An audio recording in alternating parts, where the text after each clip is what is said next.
When you think of wines, you might envision rolling hills, pristine vineyards, and a cellar full of wine barrels. But when it comes to making wines, it's not just about sunshine, soils, and grapes. Water also plays a major role in shaping the characteristics and flavors of a wine. And I don't just mean the fact that wine comprises primarily of water, like 85%. From rivers and lakes to oceans and seas, the source of water can affect anything and everything, from the grape ripening all the way through to the final style of wine. Wines from the deep divide can have a salty twist that will surely have you saying, "Ahoy, mate!" Did you know that water is like the wine whisperer of the vineyard world? Bodies of water like lakes or oceans are like natural heaters or air conditioners for the land around them. They can either warm things up or cool things down depending on the situation. It's like having a personal climate control system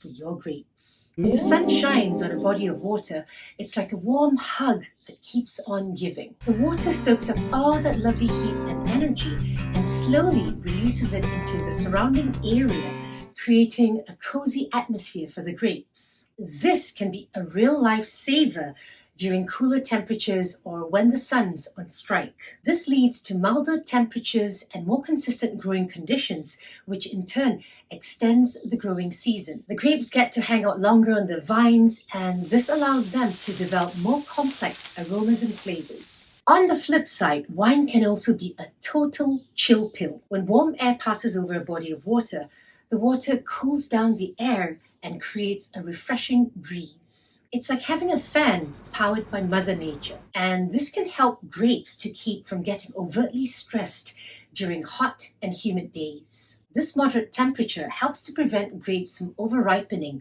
thus retaining their natural acidity so you don't end up with an overbaked, flabby wine.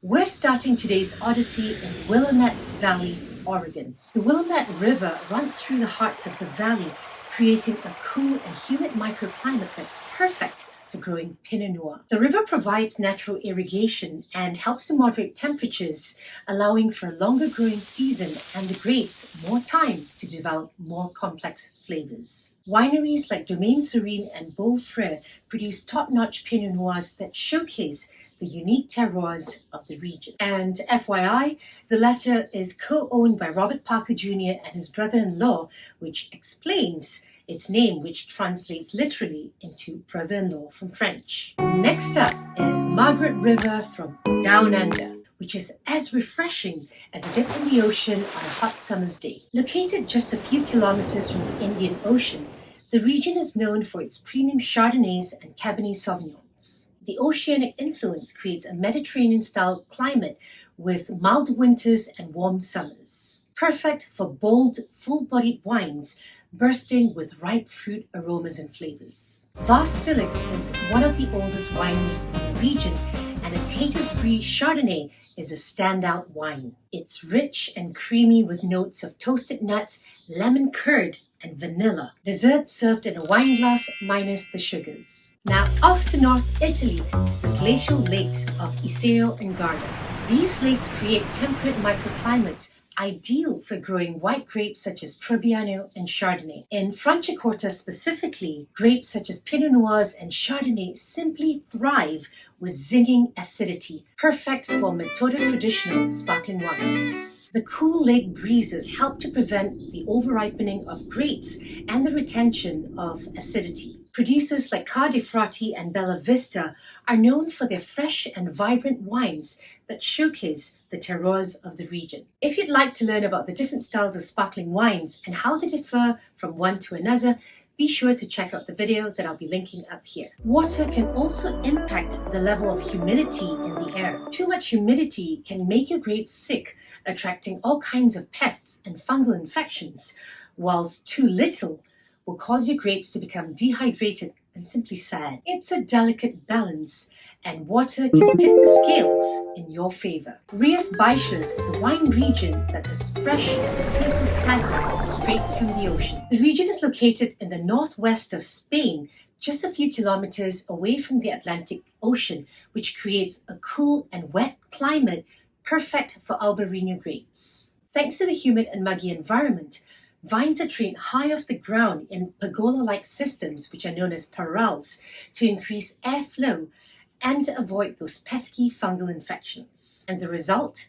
Wines with high acidity, fruity flavors, and a refreshing taste that would pair superbly with any seafood dishes. Bodega Martin Codex is a top producer in the region, crafting exciting and crisp albarinos with notes of peaches, apricots, and a salinity that will transport you straight to the beach. Ah, Bordeaux, the land of rivers, vineyards, and some serious noble rot. And how can rot be noble? The Garonne and Dordogne rivers work the magic of this region, creating the perfect environment for the growth of Botrytis cinerea, aka noble rot. Don't let the name fool you. Just like penicillium in blue cheese, this fungus is the secret ingredient behind some of the world's most sought-after Botrytis wines, such as those of Sauternes and Barsac. The damp, misty river valleys are soon followed by warm, dry afternoons, the perfect conditions for concentrated shriveled grapes. And the result, a wine that's as rich and honeyed as Winnie the Pooh's dreams, with flavors of dried apricots, nectarines, candied ginger, and splashes of honeysuckle. Sure, Chateau de Cam might be the Beyoncé of Sauternes, but don't overlook other producers in the region, such as Chateau Clement or Chateau de Mairet. They too produce some outstanding examples of this unique and complex style of wine that will have you feeling like you're sipping on liquid gold. And let's not forget about the winds.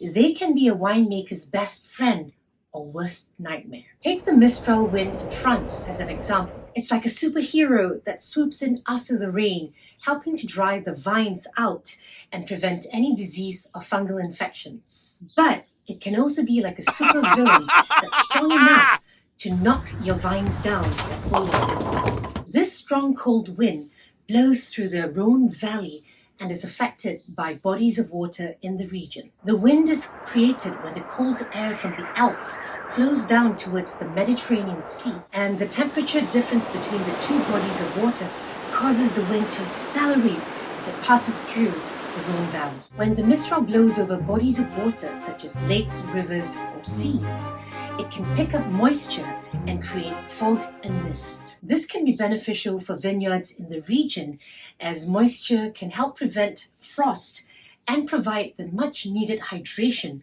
especially during dry seasons. However, if the Mistral is too strong, it can cause serious damage to the grapes and even uproot the vines. Here, Châteauneuf-du-Pape is well known for its bold, full-bodied reds, and Châteauneuf-du-Pape translates into the new house of the Pope. The Mistral wind that blows through the region from the Mediterranean Sea helps to cool the vines, creating a slow and even ripening process that results in complex and nuanced aromas and flavors.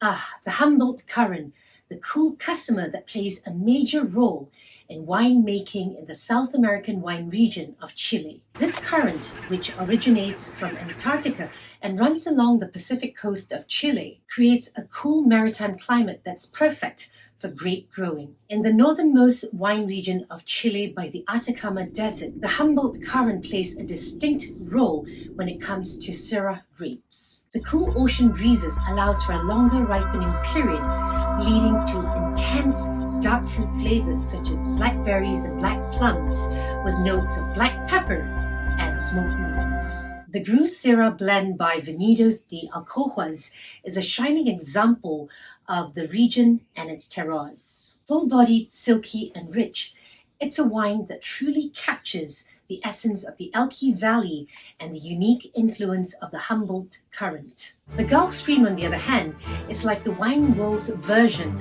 of a first-class air ticket. It flows from the Gulf of Mexico and up the eastern coast of the United States, across the Atlantic Ocean and right into the lap of Bordeaux. Lucky for us, this current brings with it all sorts of benefits when it comes to grape growing. It helps regulate temperatures in the region, keeping them relatively mild, and prevents the formation of frost during winter months, which can be a major concern and a real disaster for the vines. This allows Bordeaux winemakers to grow a wide variety of grapes, including the famous Carmenet half-siblings and their mum, the mighty Cabernet Sauvignon, Mini Merlot, and the matriarch Cabernet Franc, which all simply thrive in this maritime climate. If you haven't heard of the original 6 noble grapes, then that's something that you can't miss out on, and I'll be leaving a link to my video up here. But back to Bordeaux. Thanks to the Gulf Stream, the grapes can ripen more fully, developing complex aromas and flavors such as blackberries, blackcurrants, black cherries, tobacco, and cedar. And let's not forget about those tannins. They're like the structure that holds everything together and give wines their backbones. We're heading over to the Finger Lakes region in New York, where Lake Seneca and Cayuga are the personal freezer for the grapes. Yes, if you only thought of New York as the land of skyscrapers and Broadway shows, think again. Finger Lakes is home to more than 100 wineries, so be sure to make a pit stop the next time you're in New York. But back to Seneca and Cayuga Lakes. These deep glacier-carved bodies of water act as natural heaters and air conditioners for the surrounding vineyards, helping to regulate temperatures and extend the growing season. In the fall, cool lake breezes allow the grapes to hang on the vines longer, slowly ripening so that they can develop more complex aromas and flavors. When winter comes, the lake's cold waters and frigid winds create the perfect conditions for producing ice wine. The grapes are left on the vines until the temperature drops below freezing, causing the waters inside the grapes to freeze and concentrate its sugars and flavors. The frozen grapes are then harvested, pressed, and fermented, resulting in a sweet, luscious wine with unique flavors. The vineyards of Finger Lakes owes a lot to their watery neighbors. Without them, the grapes won't ripen to their full potential, and ice wine would be just a dream. Picture this. You're sipping on a glass of wine, and suddenly you're hit by a wave of salty goodness. No, you didn't accidentally add salt to your wine. You're just enjoying a wine that was aged close to the ocean. According to the Journal of Wine Research, wines aged near the sea have a unique chemical composition which includes higher percentages of sodium and chloride, which tends to impart a salty aroma and flavor to the wines. If you want to experience this salty goodness for yourself, head over to Lida Valley in Chile or just look for their wines online. The wine region is so close to the Pacific Ocean that you can practically hear the waves crashing as you sip on a glass of Pinot Noir and Sauvignon Blanc. Thanks to the Pacific breezes, the grapes ripen slowly, resulting in wines that are high in acidity and flavor intensity with a distinct salinity. The ultimate beach holiday in a glass. And if you're looking at trying some top-notch wines from Lida Valley, look no further than Lida Winery from the Viña San Pedro Group. Their Lida Lot range, made from various varietals from specific vineyard parcels in the region, are some of the best wines that Chile has to offer. Take their Lot 8 Syrah as an example. It's such a deep purple, it almost looks like squid ink. It's big, full-bodied, yet elegant. It's bursting with juicy berries, and it's got complex mineral and earthy notes, plus that perfect spray of sea salt. One of my all-time favorite Syrahs ever in the world. If that doesn't make your taste buds dance, I don't know what will. Finally, we're heading over to Bulgaria for some of the most rebellious and ultra-licious wines that can cost you an arm and a leg. This is the land of super Tuscans and rebel winemakers with dreams. Located just a few kilometers away from the Maremma coast, Bulgaria is home to some of the most iconic and sought-after wines in the world. Now, Super Tuscans are a category of wines that were born out of rebellion. Back in the 1960s and 70s, a group of rebel winemakers were fed up with the restrictive laws. They wanted to experiment with new varietals and winemaking, and everything was not allowed. So they decided to go rogue and make their own wines outside of the system. And this meant that they couldn't label their wines according to Italian wine laws. These renegades became known as Super Tuscans, and their wines, which were primarily Sangiovese blends with Bordeaux varietals, or a single Bordeaux varietal when this movement began, soon gained a cult following. Bulgaria is one of the key regions in Tuscany where Super Tuscans are produced. The area's warm Mediterranean climate plus proximity to the sea creates the perfect conditions for growing grapes like Cabernet Sauvignon, Merlot, Syrah, and Cabernet Franc.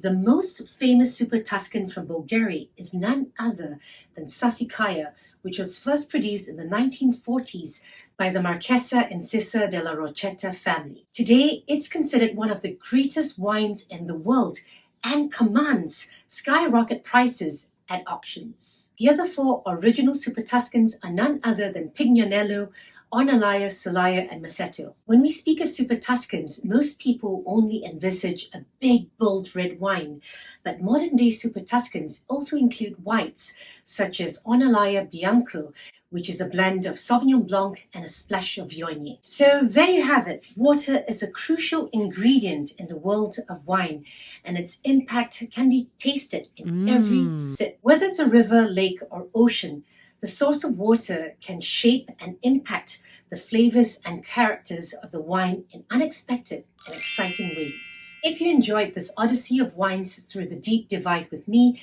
be sure to hit that like button, comment on this video, and subscribe to stay tuned for more.